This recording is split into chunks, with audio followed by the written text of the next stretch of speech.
So March na ta karon mo pag yun ang amo ang paghipos aning Christmas tree.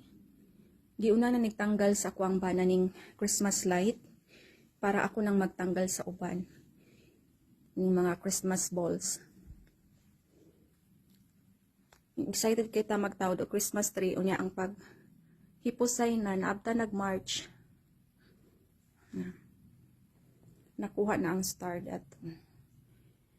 So bye, manghipos na ko og Christmas tree karon kay unya na i-check up ako ang anak sa iyang pedya dayon vaccine. God bless, bye bye.